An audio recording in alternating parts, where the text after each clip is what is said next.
Assalamualaikum warahmatullahi wabarakatuh. Perkenalkan, nama saya Ainun Naimah.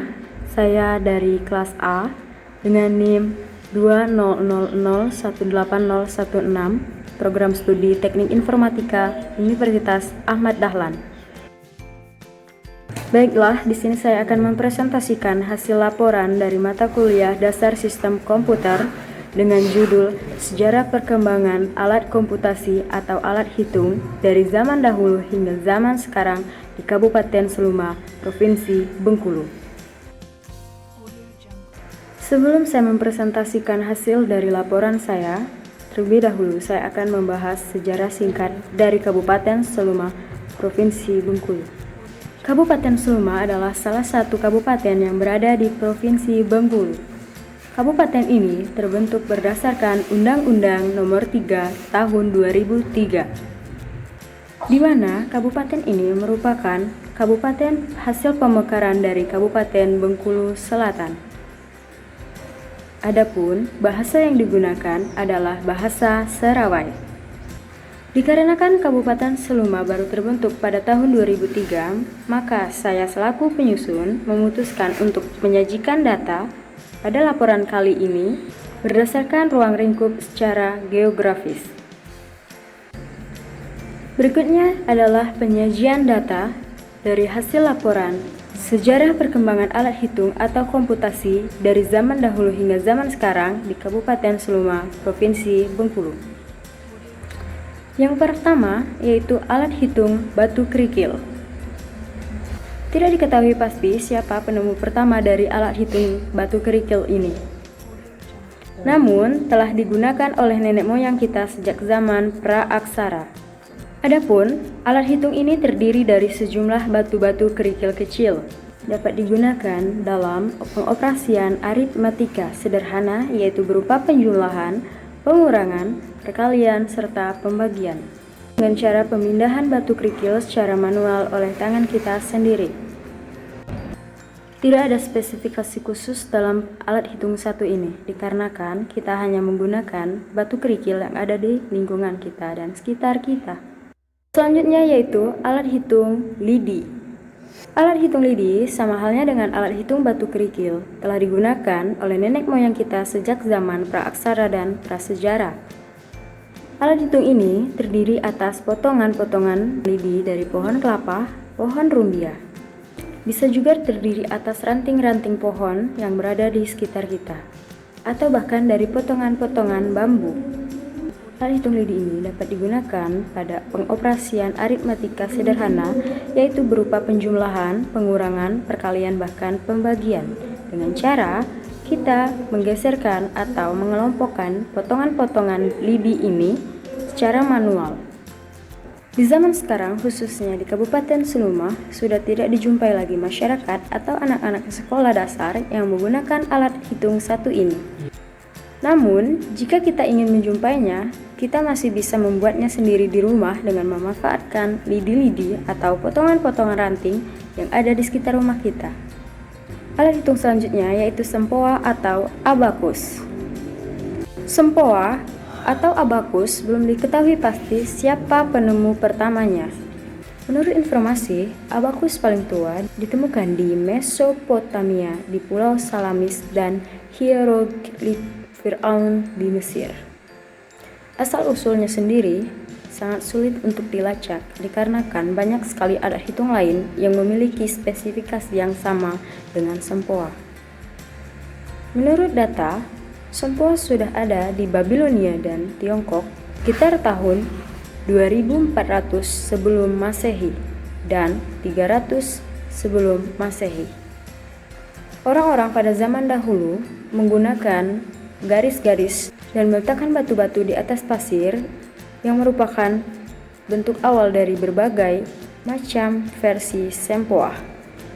Pada umumnya, sempoa berbentuk persegi panjang dengan bingkai kayu, dan di dalamnya terdapat batang yang berisi manik-manik. Pada zaman sekarang, bingkai sempoa sudah banyak variasi dan modelnya, mulai dari bahan kayu ataupun bahan plastik. Alat hitung sempoa masih digunakan sampai sekarang, baik oleh anak TK atau anak SD yang baru belajar berhitung. Selanjutnya yaitu kalkulator panel surya.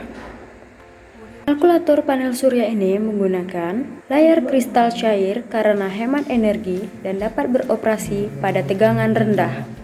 Selebihnya, kalkulator ini tidak memiliki perbedaan secara mendetail oleh kalkulator jenis lain, di mana kalkulator ini memiliki keypad, prosesor chips atau mikroprosesor, dan tentu saja layar tampilan atau monitor. Kalkulator ini memiliki sistem kerja yang sama dengan kalkulator lain, di mana dapat mengoperasikan penghitungan aritmetika secara kompleks.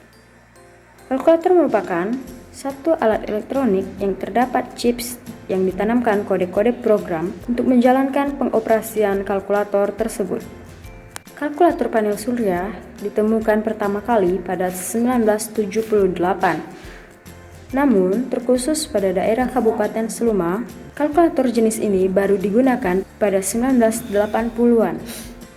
Dan kalkulator ini terlebih dahulu digunakan karena lebih hemat daya, lebih murah, dan ukurannya yang muat di saku. Kalkulator panel surya adalah kalkulator elektronik genggam yang ditenagai oleh sel surya yang dipasang di perangkat. Keberadaan kalkulator jenis ini sudah sangat langka dan sulit untuk ditemui. Selanjutnya yaitu kalkulator LCD. Setelah menemukan kalkulator LED, para ilmuwan berhasil mengembangkan kembali untuk menemukan kalkulator jenis baru, yaitu kalkulator LCD.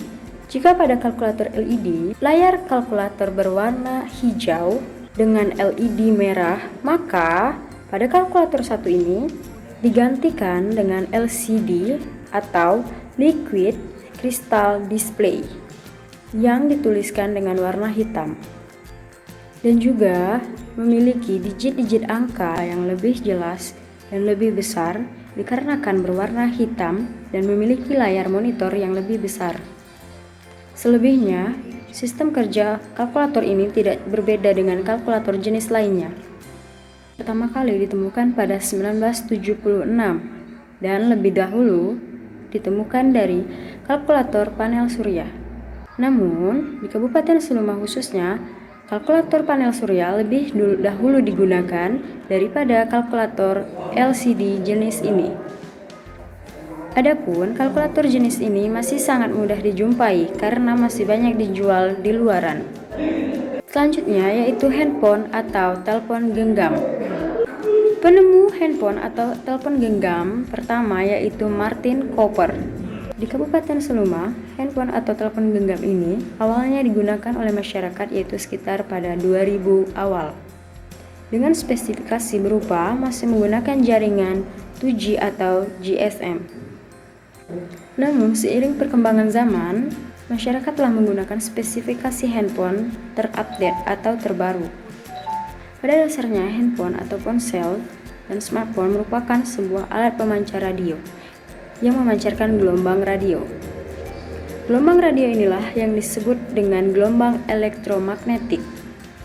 Saat ponsel dihidupkan, dia akan memancarkan gelombang ke sekitar untuk mencari menara BTS atau pemancar terdekat sesuai dengan provider yang digunakan.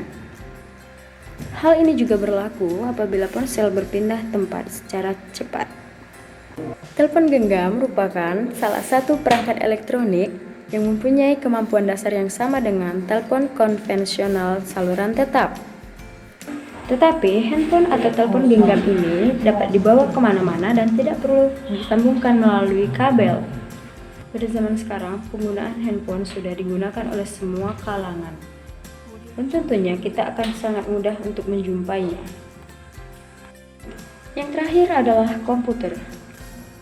Sejarah komputer berawal sejak abad ke-19. Ketika Charles Babbage mencoba untuk mendesain komputer mekanik yang bernama mesin analytical. Desain ini menjadi basis kerangka desain komputer sekarang. Adapun spesifikasi dari komputer tergantung oleh kebutuhan kita masing-masing. Sistem kerja dari komputer sendiri melakukan 3 tahap, yaitu pertama menerima informasi dari perangkat input seperti keyboard dan mouse. Yang kedua, memproses informasi yang diterima pada bagian CPU atau Central Processing Unit. Yang ketiga yaitu menyajikan informasi hasil olahan kepada pengguna melalui perangkat keluaran seperti monitor, printer, dan yang lain-lainnya. Komputer adalah alat yang dipakai untuk mengolah data menurut perintah yang telah diprogram. Secara luas, komputer dapat didefinisikan sebagai salah satu perangkat elektronik yang terdiri dari beberapa komponen yang dapat bekerja sama dengan komponen satu dengan komponen yang lainnya dan menghasilkan suatu informasi berdasarkan program dan data yang ada. Di zaman sekarang, penggunaan komputer sudah sangat lazim dan sudah menjadi hal yang lumrah bagi masyarakat. Demikianlah presentasi yang dapat saya sampaikan. Semoga bermanfaat. Terima kasih. Assalamualaikum warahmatullahi wabarakatuh.